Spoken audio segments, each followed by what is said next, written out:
مرزا قادیانی کذاب پہ، اس دجال پہ، اس دجال پہ، اس کافر پہ اس کافر پہ لا تعداد لا تعداد لعنتیں بیچ کر لعنتیں بیچ کر سچے دین اسلام کو سچے دین اسلام کو قبول کرتی ہیں۔ قبول کرتے بسم اللہ الرحمن الرحیم۔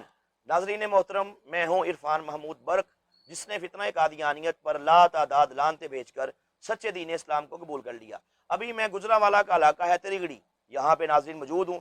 یہ وہی علاقہ ہے جہاں پہ آج سے تقریباً 1.5 سال قبل 3 خاندانوں کے 10 افراد نے پروردگار کے خاص کرم سے قادیانیت پہ لعنتیں بیچ کر میرے ہاتھ پر اسلام قبول کیا تھا۔ آج اسی علاقے میں ہم موجود ہیں۔ یہ ہماری محترمہ بہن، ان کا نام کنزا بٹ ہے اور ان کے والد کا نام معروف بٹ ہے، اور ان کا چچا جو کہ تریگڑی کا اس علاقے کا قادیانی جماعت کا صدر ہے۔ تو یہ اس فیملی سے بلونگ کرتی ہیں۔ اللہ تعالیٰ نے ان پہ آج خاص کرم کیا، آج ان سے ہماری ملاقات ہوئی۔ ہم نے بڑا ڈیٹیل سے قرآن و حدیث سے اور قادیانی کتب سے یہ بات ان کو دکھائی کہ مرزا قادیانی کذاب یہ کائنات کا بدترین کافر تھا، جسے ظالم انگریز نے اپنی سیاسی مقاصد کے حصول کے لیے اور اللہ کے نبی کی محبت کو سینوں سے نکالنے کے لیے، جذبہ جہاد کو حرام قرار دینے کے لیے مرزا قادیانی کذاب کو بہت سا پیسہ دے کے اس بے ایمان کو کھڑا کیا، جس نے لاکھوں لوگوں کا ایمان برباد کر دیا۔ آج ان سے ہماری ملاقات ہوئی، ہم نے بڑا تفصیل سے ڈیٹیل سے ان کو دکھایا۔ الحمدللہ میں صرف ناظرین کی انفارمیشن کے لیے ایک بات پیش کروں گا کہ ہم نے ان کو ایسا کیا دکھایا، اللہ نے ان پہ کرم کر دیا۔ میرے پاس یہ قرآن پاک ہے، یہ قادیانی جماعت کی بڑی معروف، اس کا نام ہے تفسیر صغیر۔ یہ قادیانیوں کا دوسرا نام نہاد ان کا خلیفہ مرزا بشیر الدین محمود اور مرزا قادیانی کا نام نہاد بیٹا، اس نے یہ قرآن پاک کی تفسیر لکھی۔ میں نے یہاں سے ان کو قرآن پاک کی ایک آیت پیش کی، سورہ شورا کی، کہ اللہ رب العزت فرماتا ہے قرآن پاک کے اندر کہ لیس کمثلہ شیء، اللہ فرماتا ہے میری مثل کسی شے سے نہیں، میری کوئی مثال نہیں۔ میں نے ان کو قرآن پاک کی ایک اور آیت مبارکہ ان کے سامنے پیش کی، یہ سورہ نحل پیش کی۔ اس میں اللہ تعالیٰ فرماتا ہے فلا تضربوا للہ الامثال، بس اے مشرکو تم اللہ کے متعلق اپنے پاس سے باتیں مت بناؤ۔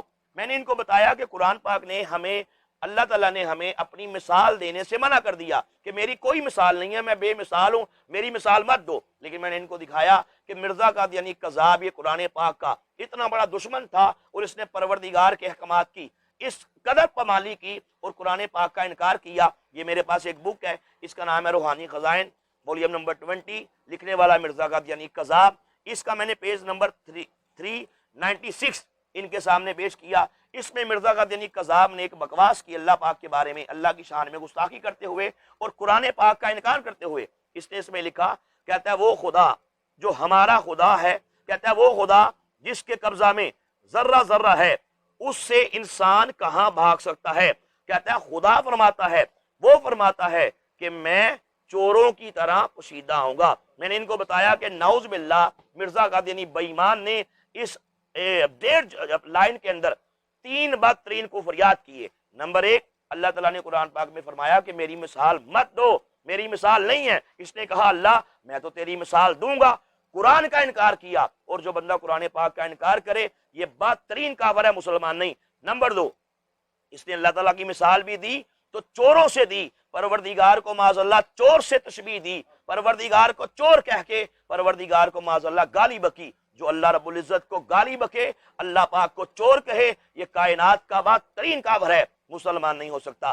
نمبر 3 کہتا ہے اللہ فرماتا ہے کہ میں چوروں تو رہوں گا۔ میں نے ان سے پوچھا کہ میں نے کہا مجھے بتائیے اللہ تعالیٰ نے کہاں فرمایا ہے نعوذ باللہ کہ میں چوروں کی طرح آتا ہوں؟ اللہ تو عزت والا ہے، تو اللہ عزت والا ایسی بات نہیں کر سکتا۔ یہ مرزا قادیانی دجال نے پروردگار کی شان میں بکواس کی، اللہ کا نام لے کے کہ اللہ نے کہا، اللہ نے تو یہ بات کہی نہیں۔ خیر ان کو میں نے یہ تمام موضوعات دکھائے کہ مرزا قادیانی بے ایمان نے پروردگار کو معاذ اللہ کھا جانے والی آگ کہا۔ مرزا قادیانی بے ایمان نے اپنی کتابوں میں، مرزا قادیانی کذاب نے اپنی ان لٹریچر کے اندر معاذ اللہ پاک کے بارے میں بکواس کی کہ اللہ کی مثال ایک جانور کی سی ہے۔ معاذ اللہ اس نے پروردگار کو انتہا کی گالیاں دی۔ غرض کہ میں نے آج یہ ٹاپک ان کے سامنے پیش کیا، انہوں نے کہا کہ مجھے سمجھ آ گئی ہے۔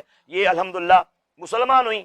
مسلمان ہونے کے بعد اللہ تعالیٰ کے خاص کرم سے ابھی ہمارا یہ بھائی، ان کا نام محترم عمران صاحب ہے، انہوں نے کہا جی میں ماشاءاللہ ان سے نکاح کے لیے ان کو اپنے نکاح میں قبول کرتا ہوں۔ پھر یہیں پہ ماشاءاللہ اللہ تعالیٰ کے کرم سے ہم نے ان کا نکاح پڑھایا، اور الحمدللہ اب یہ رشتہ ازدواج سے یہ منسلک ہو چکے ہیں۔ تو پروردگار نے خاص کرم کیا الحمدللہ۔ ختم نبوت تاجدار ختم نبوت